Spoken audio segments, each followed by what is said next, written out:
Snow fell thick and silent across the jagged Montana peaks, each flake a soft whisper against the earth. The storm had been raging for 2 days now, cutting off the tiny mountain pass from the nearest town. Most folks stayed indoors, fire blazing, and doors bolted tight, but one soul was still out there. Eli Turner, known simply as the Mountain Man, moved through the storm like part of it. He was tall, broad, wrapped in a thick coat of bear fur, with a beard so heavy with frost it looked like snow itself had claimed him. He lived alone halfway up Granite Ridge, where no one else dared.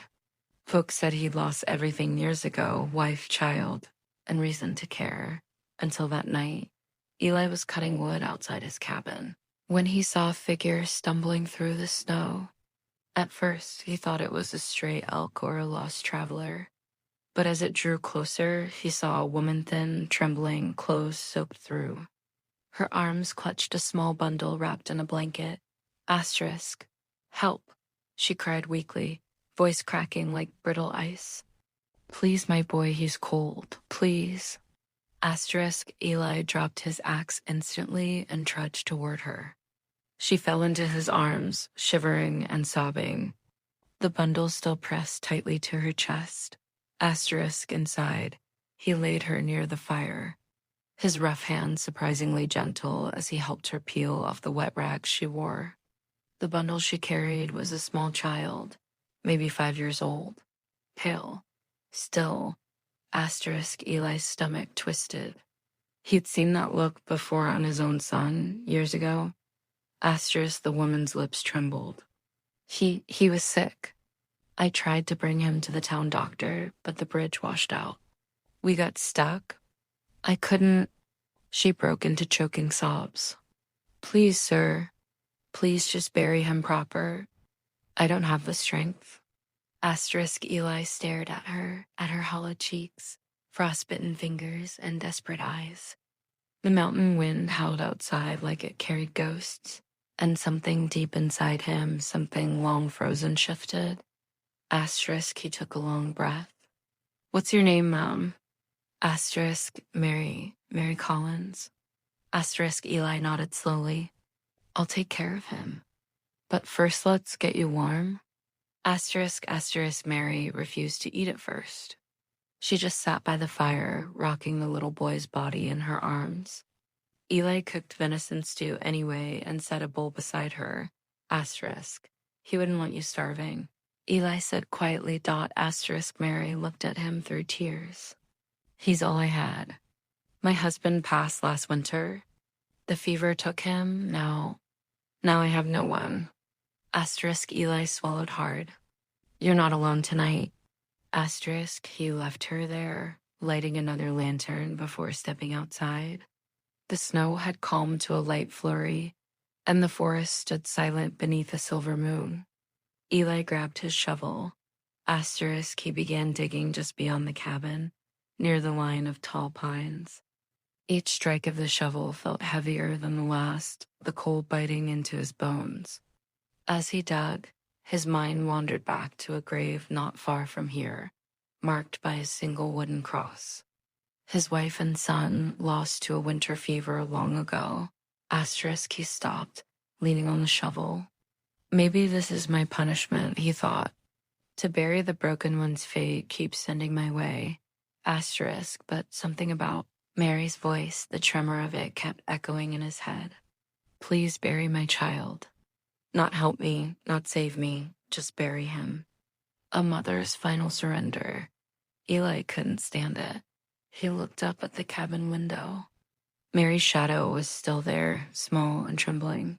Asterisk. Then a thought struck him like lightning.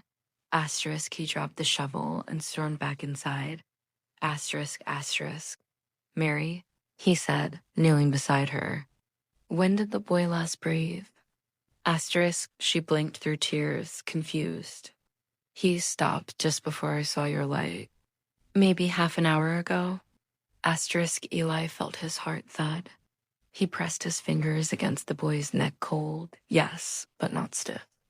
There was still softness in his skin, a faint warmth beneath the chill. Asterisk. Mary, Eli said firmly, He's not gone yet. Asterisk, her eyes widened. No, no. I felt his heart stop. Asterisk. Then you're about to feel it start again. Asterisk, before she could protest, Eli moved fast. He pulled off his gloves and rubbed the boy's small hands, then his chest, trying to get blood moving again. He poured warm water into a basin and set it near the fire, carefully lowering the boy's feet into it. Asterisk, Mary stared, trembling. What are you doing? Asterisk, fighting, Eli grunted. Something you and I both gave up on too soon? Asterisk, he rubbed faster, then pressed his ear to the boy's chest. Nothing. He pressed down gently, 1, 2, 3 times, then breathed into the child's mouth. Again. Again. Asterisk, the fire crackled. The snow whispered outside, and then a faint cough. Mary gasped. Oh my God. Asterisk, the boy's chest rose slightly, a weak sound slipping from his lips. Eli kept working, tears mixing with sweat on his weathered face. After a few moments, the child coughed again, louder this time. Asterisk, Mary let out a cry and gathered him up, sobbing into his tiny shoulder. David, my baby, my sweet boy. Asterisk, Eli sat back, exhausted, and stared into the fire. His big hands trembled. It was like the mountains themselves had given the boy back. By morning, the storm had passed and sunlight spilled through the frosted window. Mary was humming softly to the boy, who now slept with a healthy color in his cheeks. Eli brewed coffee and stood quietly watching. He'll make it, he said finally. Asterisk, Mary looked up, tears still shining. You saved him. I don't even know how to thank you. Asterisk, Eli shrugged. Don't thank me. Just keep him close. And don't ever let that fire inside you die again. Asterisk, she smiled faintly. You talk like a man who's lost a fire of his own. Asterisk, he didn't answer. Asterisk, asterisk, over the next few days, the snow melted enough for the trail to open again. But Mary didn't leave right away. She insisted on helping Eli around the cabin, mending clothes, cooking meals, even planting early spring herbs in his garden patch.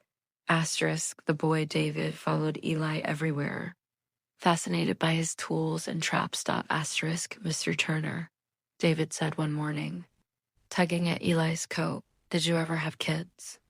Asterisk, Eli froze. I did. A boy just about your age. Asterisk, what happened?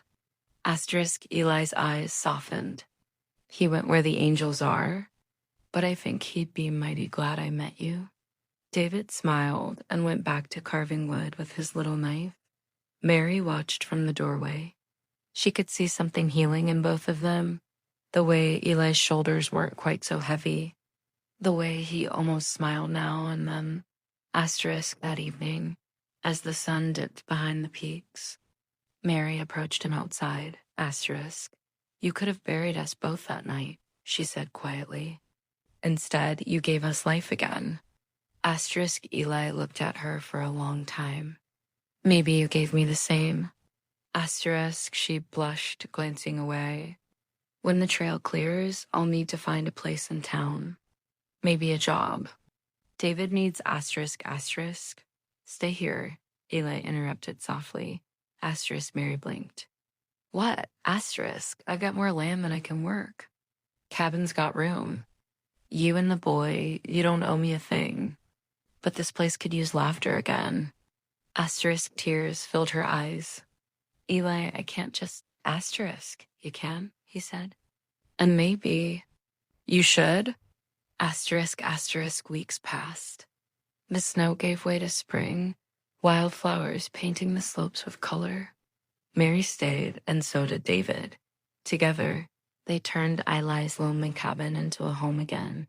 Asterisk, he taught David to fish, to build fences, and to read the clouds. Mary filled the house with warmth and music. Asterisk, sometimes, when the boy was asleep, Mary and Eli would sit by the fire in quiet conversation. She'd tell him stories of her late husband and the small farm they once had. Eli would share bits about his life before the mountains swallowed him. And one night, as the embers glowed low, she said softly, I used to pray someone would find us. I didn't think it'd be a man who lived alone with ghosts. He chuckled. Guess the ghost got tired of my company. Mary smiled through tears. They sent you to us. By summer, travelers began to see smoke curling from Eli Turner's chimney again, and rumors spread that the mountain man wasn't alone anymore. Some said he'd found a widow and her boy up there. Others said they'd saved him from losing what was left of his soul. Whatever the truth. One thing was certain, every Sunday, a man, a woman, and a little boy walked hand in hand down to the river, where wildflowers grew thick and bright. There they'd kneel and say a prayer not for the dead, but for the living, and if you passed by the cabin at sunset, you'd see 3 shadows in the window, one tall, one gentle.